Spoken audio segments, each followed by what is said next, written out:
Bismillahirrahmanirrahim.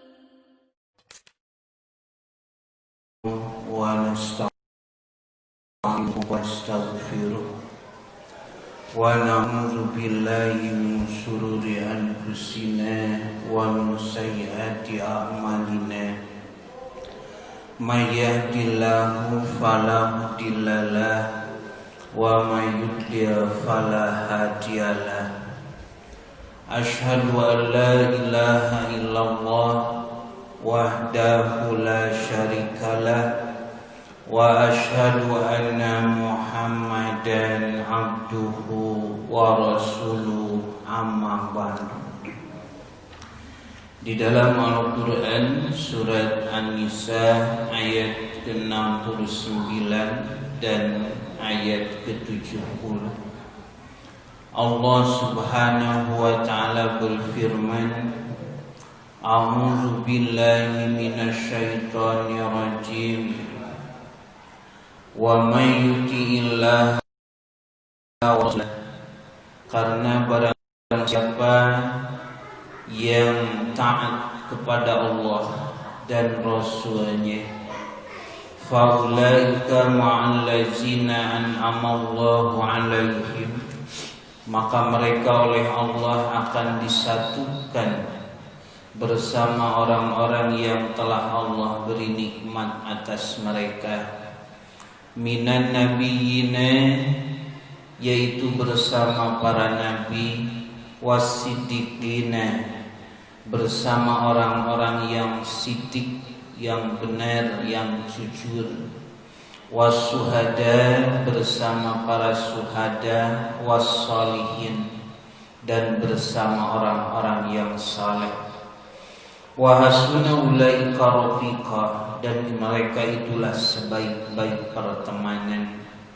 Zalikal fadlu minallah, yang demikian itu adalah karunia dari Allah. Wa kafa billahi alima, dan cukuplah Allah yang maha mengetahui. Demikian dalam Al-Quran surat An-Nisa ayat 69 dan ayat ke-70. Hadirin ikhwat iman jamaah ahli pengajian rahimakumullah, pada ayat ini Allah Subhanahu wa ta'ala menjanjikan bahwa Ia nanti di akhir akan mengumpulkan manusia seperti dengan siapa mereka berkumpul, berteman waktu di dunia. Karena satu pertemanan tidak akan mungkin terjadi tanpa adanya persamaan, baik itu persamaan kebutuhan, persamaan kesukaan, atau lebih dari itu persamaan cita-cita dan harapan. Artinya dari mulai sekarang kita sudah bisa mengira-ngira. Dari mulai sekarang pun kita sudah bisa menghitung-hitung dengan siapa nanti kita berkumpul di akhirat, seperti sebagaimana dengan siapa kita suka berkumpul waktu di dunia. Jadi makanya dari sekarang harus menempatkan posisi keberpihakan. Bukan masalah menang atau kalah, bukan masalah banyak atau sedikit, tapi kebenaran, begitu, keyakinan. Ini kita ini membela siapa, berkumpul dengan siapa, berteman dengan siapa, karena merekalah nanti yang akan menolong kita, yang akan membersamai kita sampai ke akhirat. Sebagai perbandingan, Rasulullah Shallallahu Alaihi Wasallam menjadikan, mamin muslimin, tidak ada seorang muslim pun yang mutu, yang meninggal, Fasalla alaihi arba'una rajulan mu'minan la yusyrikuna billahi syai'a. Kemudian jenazahnya itu disolati oleh 40 orang mukmin yang tidak syirik kepada Allah. Riwayat lain mengatakan yablughuna mi'ah, yang menyolatinya itu sampai 100 orang. Illa syafa'ahullah, kecuali Allah akan menerima syafaat, permohonan ampun dari mereka yang menyolatinya.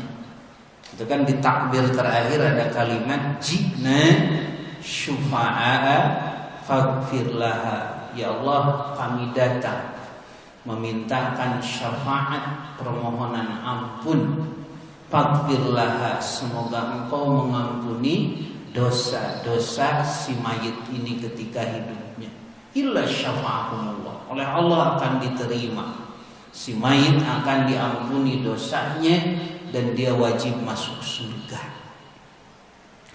Nah, pertanyaannya, kalau kita wafat, ada tidak kira-kira yang menyolati 40 sampai 100 orang? Ya kalau dihitung lebih lah. Malah kalau hanya sekedar jumlah ya gampang. Begitu. Ku ayeuna mah ngumpulkeun jalmi mah gampang. Ada malah paket sembako. Itu kan masalahnya beda tuh. Orang datang ke masjid ingin menuntut ilmu, orang datang ke masjid ingin dapat pahala sholat berjamaah, sholat jenazah dan yang lainnya. Dengan orang yang datang hanya mengantri sembako, kan nilainya beda.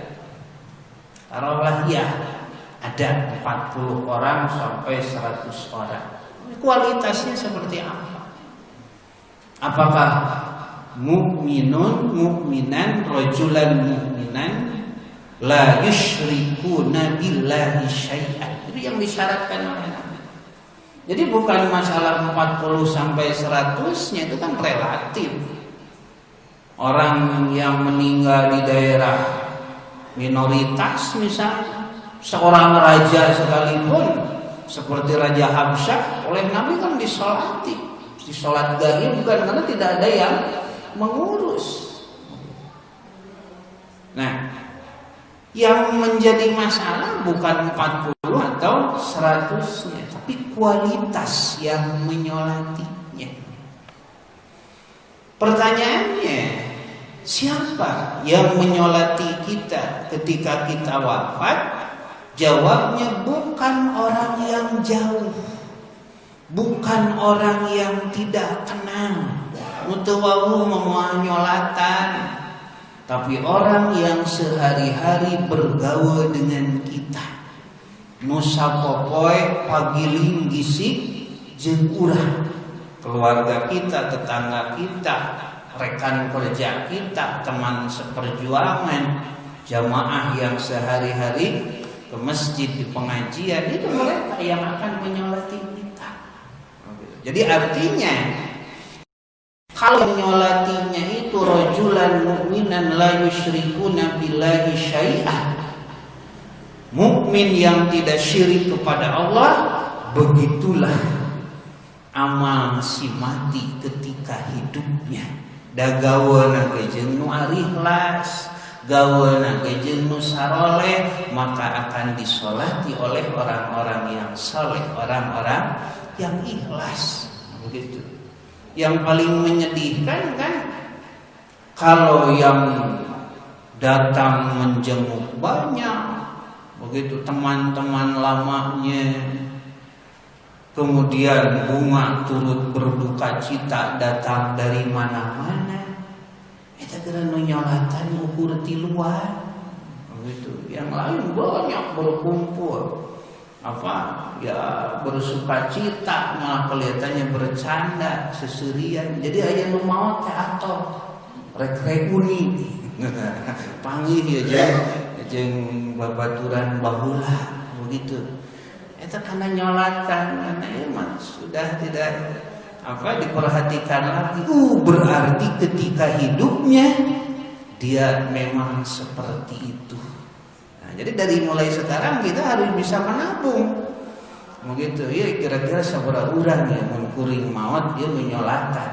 Loba. Nah, jumlah sudah bisa diukur. Sekarang kualitasnya, orang-orang seperti apa yang akan menyolati kita bergantung kepada kitanya. Mun hayang bersih ulah sing bersih. Jadi nanti kembali lagi kepada amal-amal si mayit ketika hidupnya. Jadi tidak bisa direkayasa. Tidak bisa direkayasa. Sampai ada kelakar anekdot gitu. Ada orang ahli maksiat gitu, sholat jarang, puasa tara. Ya paling sholat id sok miluhan teh setahun sekali. Pas meninggal gitu oleh sesepuhnya itu ditanya ke tetangga-tetangganya, kumaha cenah teh? Jenazah teh soleh, gitu udah serius atau kalau soleh, gitu rajin ibadah, rajin, teh eta malaikat amak, gitu dibalangkeun ka tetanggana. Nah, cenah kata teu arinya tuh cenah atuh disolehkeun mah. Tuh kan maksiat cenah. Nah, jadi tidak bisa direkayasa seperti itu. Jadi sudah ada catatan. Cuman ya untuk memperbesar hati, seburuk apapun masa lalu kita, iman Islam itu akan menghapusnya. Umar bin Khattab kurang kumaha, napikah hampir maihan Nabi, saking bencinya kepada Rasul. Anak sendiri dikubur hidup-hidup, wah pokoknya. Tapi begitu dia masuk Islam, maka dosa-dosanya terampuni. Jadi tidak ada yang geus kagok gitu, tidak. Nah, di sini Allah Subhanahu wa taala juga memberikan harapan.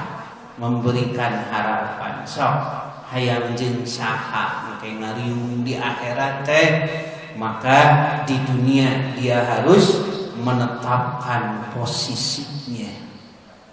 Nah, kalau ingin bersama dengan orang-orang yang saleh yang oleh Allah beri nikmat, ada syaratnya.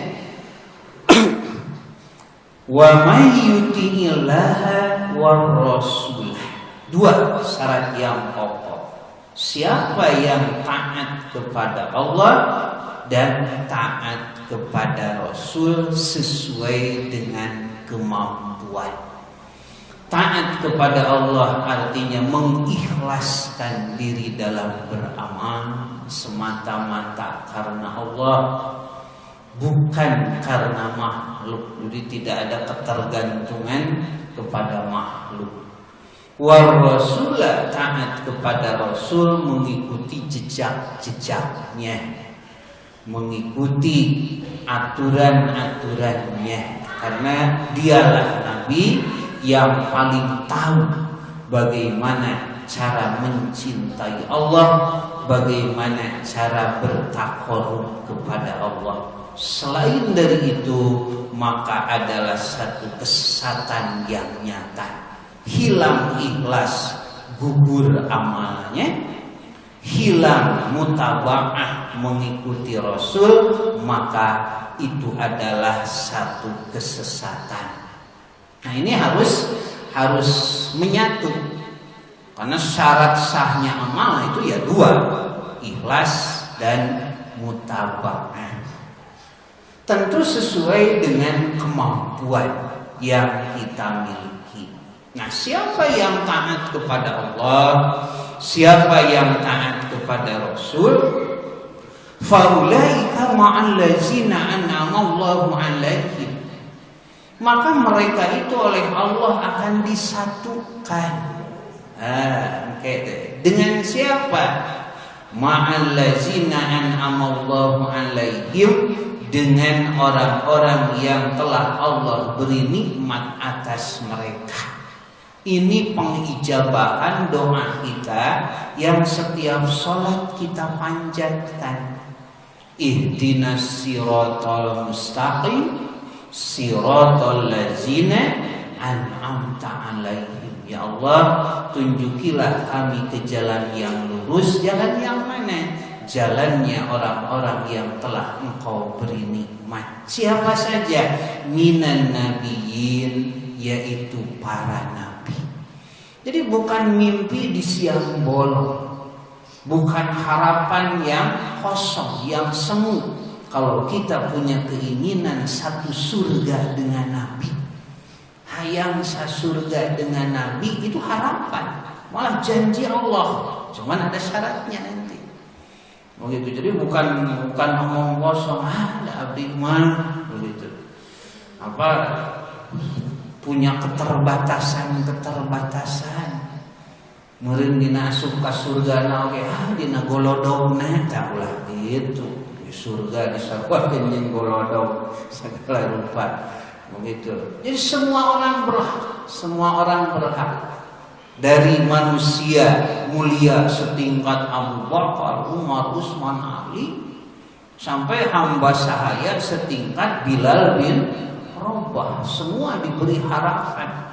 Sampai sahabat yang tidak melihat sekalipun seperti Ibnu Ummi Maktum, semua diberi harapan. Nah, da surga nama eta keneh. Cuman amal kadang-kadang berbeda-beda sesuai dengan kemampuan.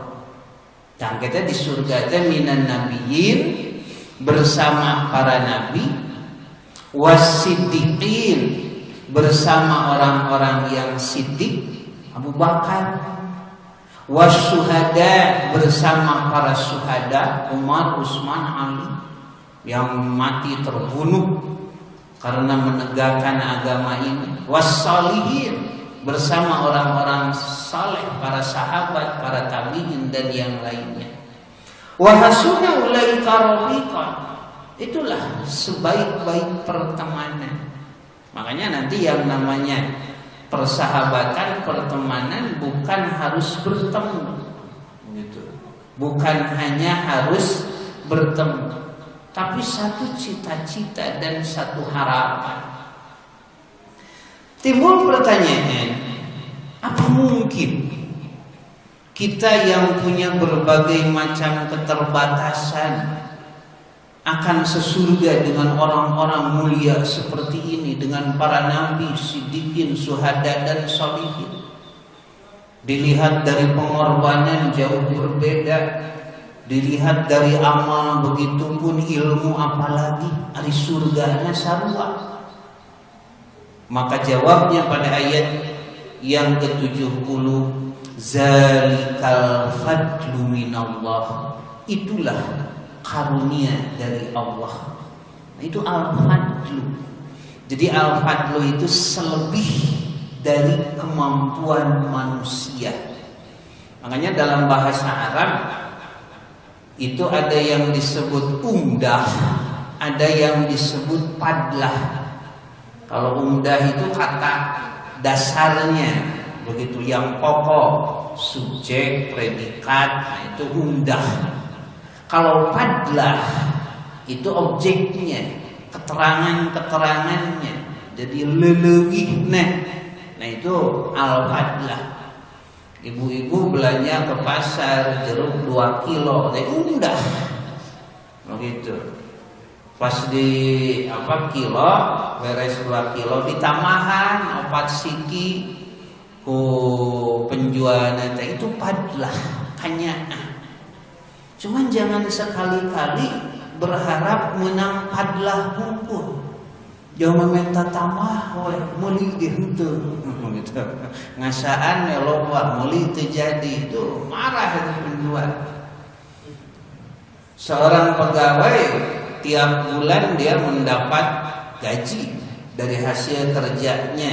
Nah itu umdah, karena kerja keras dia.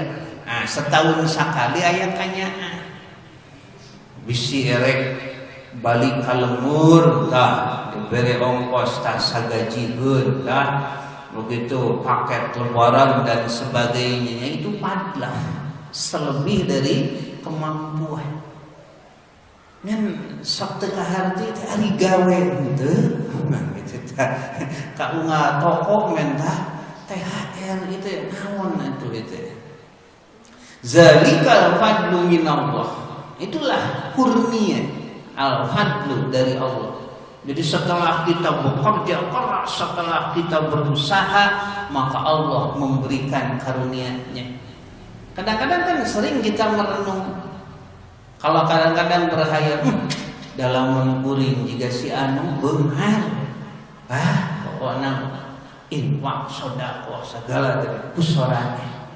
Tapi Allah memberi keterbatasan harta. Lamun kuring jeg-jeg jika si anu, pokoknya ka masjid, ka pengajian, ka mana wae segala aktivitas rek didatangan. Lamun kuring boga ilmu jika si anu, rek dakwah ka mana-mana. Cuman Allah memberi keterbatasan ilmu, keterbatasan fisik dan sebagainya. Nah makanya beramalah sesuai kemampuan kita, keku Allah ditamahan, diberekannya tah jeung para nabi, sitikin, suhada dan sholihin. Zalikal fadlu minallah wa kafa billahi alimah. Yang demikian itu karunia dari Allah dan cukuplah Allah yang maha mengetahui. Ada riwayat mengenai sababun nuzul ayat ini. Rawah Ibnu Mardaweh diriwayatkan oleh Ibnu Mardaweh. Qalat Aisyah, tu kata Aisyah, ja'a rajulun ila Nabi sallallahu alaihi wasallam qala. Telah datang seorang laki-laki kepada Nabi sallallahu alaihi wasallam. Ia berkata, "Ya Rasulullah, innaka la ahabu ilayya min nafsi." Sesungguhnya engkau lebih aku cintai daripada diriku sendiri. Wa ahabu ilayya min waladi, lebih aku cintai dari anak-anakku. Ayat muslim sejati mencintai Nabi melebihi daripada dirinya, anaknya, keluarganya, malah seluruh dunia ini. Begitu. Makanya kalau dirinya dihina jadi masalah, bisa bersabar. Tapi kalau nabinya dihina, begitu, itu kaum muslimin akan marah. Karena girahnya, keberagamaannya itu tersinggung. Begitu. Sekarang kan sedang ramai, gitu. Karena ada pihak-pihak tertentu yang sengaja menistakan Nabi Shallallahu Alaihi Wasallam. Itu umat Islam dari kalangan manapun dia akan marah. Tak lamun aya anu teu amak itu kan harus dipertanyakan. Itu hayang jeung saha di akhirat itu baronna teh. Lamun Nabi dihina begitu, dinistakan, teu amak-amak aja. Itu kan dalam hukuman bagi penista Nabi itu hukumannya sampai hukuman mati. Cuman ini tidak bisa ditetapkan sendirian. Ini kan masalahnya ini institusi negara. Yang negara nanti yang harus mengatur. Di zaman Nabi ya langsung Nabi.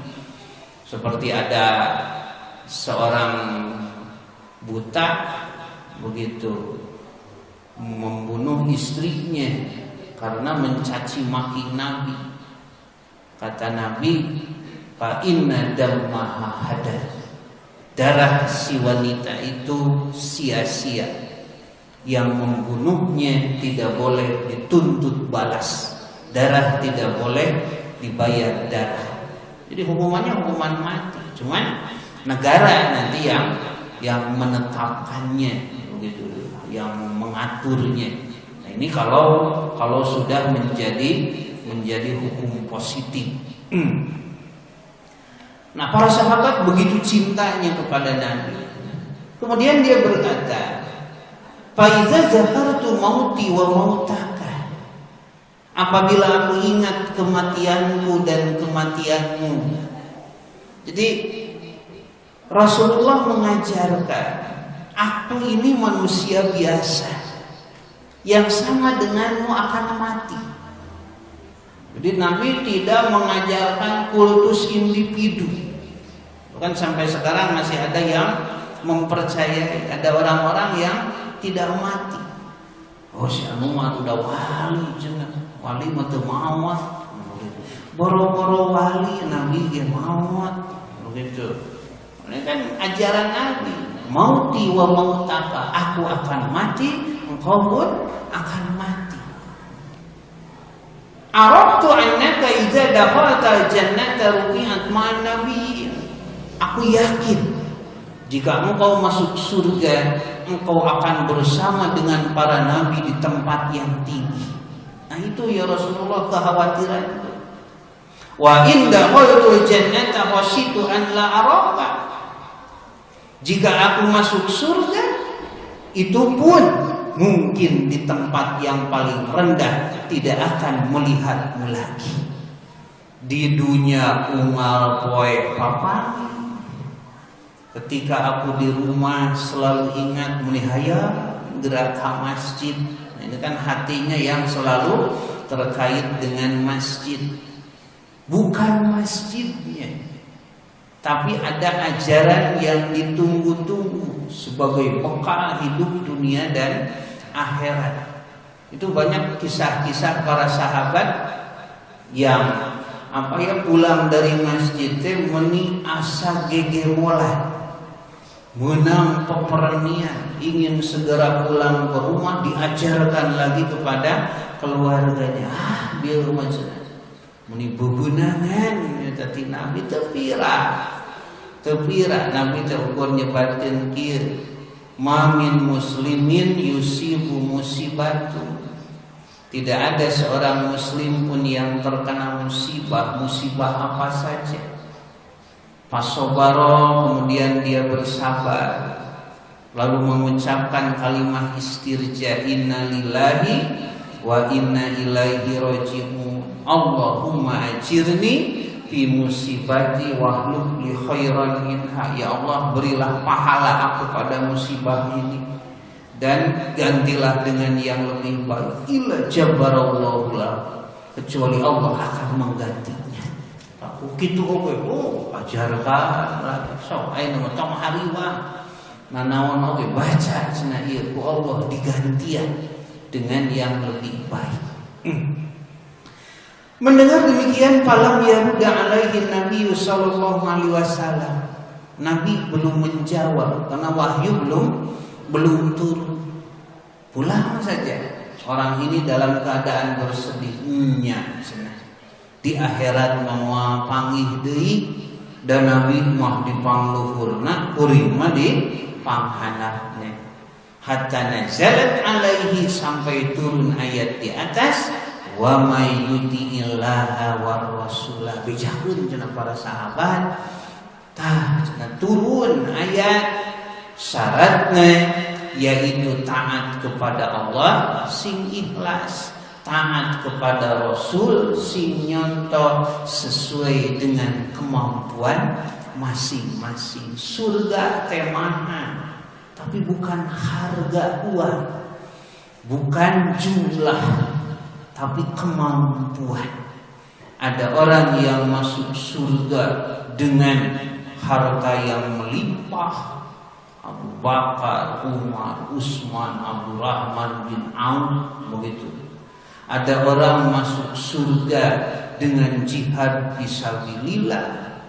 Ada orang masuk surga dengan hanya membikin makanan kesukaan Nabi seperti Ummu Sulaim dengan sakitu bisa. Ada orang masuk surga karena sholat 2 rakaat setelah wudu. Nopika kadenge sholat senana digabila. Ada orang masuk surga karena jadi muadzin seperti Ibnu Ummi Maktum paling dulu datang ke masjid. Jadi berbagai macam. berbagai macam kemampuan. Nah, kita harus punya amal andalan, boga nama. Nah, oleh karena itu, satu waktu Rasulullah Shallallahu Alaihi Wasallam mendorong kemampuan sahabat lebihan punya amal andalan.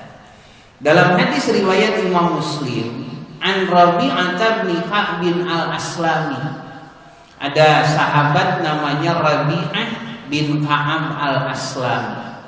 Qala annahu qala, ia berkata, kuntu abitu inda Rasulillah sallallahu alaihi wasallam fa'ataituhu biwaduhi wa hajatihi. Saya pernah mondok di rumah Nabi sallallahu alaihi wasallam. Jadi bakat hoyong apal keseharian Nabi di rumahnya sampai dia ikut mondok. Fa'ataituhu biwaduhi wa hajatihi, maka aku siapkan air wudunya dan segala macam keperluannya. Jadi lain Nabi hoyong di ladena begitu, tidak. Tapi justru sahabat ingin tahu air wudu Nabi kumaha, praktek langsung dilihat. Nah, setelah beberapa hari, itu kan kewajiban seorang muslim menghormat tamunya itu 3 hari. Jadi kalau ada tamu pas sudah 3 hari tanya, rek kontrak, rek kumaha teh, rek tuluy, begitu. Sal, kata Nabi Sal, cenah Rabi'ah, engkau sudah 3 hari di sini, sal, mau minta apa? Kata Rasul di apa suruh meminta. Padahal kan nyuhun ke nama lain pasti diijabah, tapi tidak, bukan itu tujuannya, bukan materi. Pakul tuh kata Rabi'ah, ya Rasulullah, teu aya cenah Rasulullah, hiji we cita-cita abdi mah, as'aluka murafaqataka fil jannati. Satu permintaanku yaitu ingin murafaqah, bersamamu fil jannati, sampai di surga. Abdi mah hoyong natangga jeung Nabi teh dugi ka surga, eta we pamenta teh. Mendengar demikian, faqala, dengan bijaksana Rasulullah sallallahu alaihi wasallam menjawab, eta pamenta ku kaula dicumponen ngan teu cukup ukurnya gencai wudu. Nah, jadi ada kelas-kelasnya. Jadi nanti orang-orang terutama yang membenci kita di akhir zaman akan mencemooh tuh Muhammad mah ngobrol surga, kakarawe cenah nyiapkeun cai wudu surga pengukurna. Nanti begitu nanti. Begitu. Jadi sagala di aya-aya pada nu ngewa teh ya. Jika aya nu ngewa ka hiji jalma panggih jeung pamajikanana tuh, pamajikan si anu mah ka pasar jeung lalaki, puguh numpak beca teh. Teu disebutkeun tukang beca nama. Di pasar nggak bagi-bagi duitnya, udah banyak. Jadi di aya-aya, tah Rasul teh tidak begitu. Tapi ada satu syarat. Fa inni ala nafsika bikasratis sujud. Bantulah aku dengan amalmu yang menjadi tanggung jawabmu, bikasratis sujud, yaitu dengan memperbanyak sujud, memperbanyak salat-salat sunnah. Eta oge ku salat wajib ge geus ka surga. Kan mana ya kelasna teh. Kalau surganya ingin bersamaku, maka lebihkan. Jangan hanya mencukupkan sholat wajib, jangan hanya mencukupkan ibadah wajib, sok dengan sholat-sholat sunatnya, dengan ibadah sunatnya. Nah begitu, jadi didorong kemampuannya itu. Sok ya ke batur mau anu kita yang punya kesempatan untuk sholat sunat, maka jangan hanya mencukupkan sholat wajib dengan sholat sunatnya. Kemudian dalam hadis riwayat Al-Jamaah, anna Rasulullah sallallahu alaihi wasallam su'ila anir rajuli yuhibbul qauma wa lamma yalhaq bihim.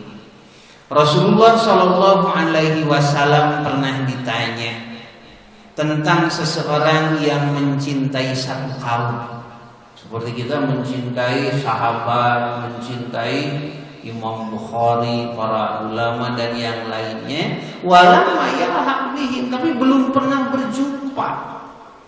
Ukur maca an Abi Hurairah rawahul Bukhari qala Syafi'i, ukur gitu hayang pendak teh kumaha cenah Rasulullah teh lamun resep ka hiji kaum hiji jalma ngan panggih. Faqala kata Nabi, almar'u ma'a man ahabba, seseorang itu akan bersama dengan siapa yang ia cintai, barang kayak di surga. Dan disebut wa hasuna ulaika rafiqa, walaupun tidak sejaman, tidak pernah bertemu di dunia, di akhirat dia akan bertemu. Jadi seperti ada kisah begini, ceritanya enteng tapi tauhidnya tinggi. Ada orang berjalan, kemudian dia melihat duri atau semacam benda-benda berbahaya di tengah jalan, lalu ya singkirkan ke pinggir seperti enteng. Nah, dari perbuatannya itu, amalnya itu, maka orang-orang yang lewat di sana menjadi selamat. Seorang ustaz, seorang mubali, seorang kiai guru ngaji lewat ke sana, selamat. Sampai dia bisa berceramah, dia bisa bertabligh, begitu, berdakwah dan bermanfaat untuk umatnya. Seorang guru lewat di sana selamat, dia bisa mengajar. Seorang ibu ke pasar, seorang suami bekerja, malah ada seorang ibu hamil yang kritis, begitu harus cepat-cepat ditolong lewat ke sana, dia selamat. Begitu datang ke rumah sakit bisa ditolong dalam keadaan selamat, dan si anaknya itu menjadi anak yang soleh. Dia tidak tahu tanpa jasa orang ini apa yang terjadi. Kita kumaha lamun bana kempes, bitu, kacugak, paku dan sebagainya. Dia tidak tahu. Tapi catatan itu tidak pernah hilang. Nanti di akhirat dia akan dipertemukan. Siapa saja orang-orang yang berjasa pada hidup kita, padahal kita tidak mengetahuinya. Almar'u ma'a man ahabba, seseorang akan bersama dengan siapa yang ia cintai. Makanya kalau berbuat baik, tamarek apaleun rek teu apaleun, rek nganuhunkeun rek teu nganuhunkeun, tidak jadi masalah karena catatan itu sudah ada. Yang terakhir, qala Anas bin Malik, kata Anas bin Malik, inilah uhibbu Rasulullah wa uhibbu Abu Bakrin wa Umar. Saya sangat mencintai Rasulullah sallallahu alaihi wasallam. Saya sangat mencintai Abu Bakar dan Umar radhiyallahu anhuma. Wa arju ayyam asani Allahu ma'ahu. Saya berharap Allah akan membangkitkan saya pada hari kiamat bersama mereka. Wa in lam a'mal ka'amalihim, walaupun saya sadar saya beramal tidak setinggi amal mereka. Jadi walaupun kita sadar jauh melamelu itu jarang para sahabat, pemasar para nabi, tapi kita punya harapan seperti Anas bin Malik. Kita ingin bersama mereka, para nabi, siddiqin, syuhada dan sholihin. Syaratnya cuma dua, taat kepada Allah sing ikhlas, taat kepada Rasul sing nyontok Nabi sesuai dengan kemampuan dan kesanggupan kita. Itulah al-fadlu, kasih sayang dari Allah Subhanahu wa taala. Insya Allah nanti kita akan lanjutkan dengan bahasan-bahasan berikutnya. Sami'na wa ata'na ghufranaka rabbana wa ilaikal masir. Rabbana atina fid dunya hasanah wa fil akhirati hasanah wa qina azabannar. Aqulu qouli hadza wastaghfirullaha li wa lakum. Wassalamu alaikum warahmatullahi wabarakatuh.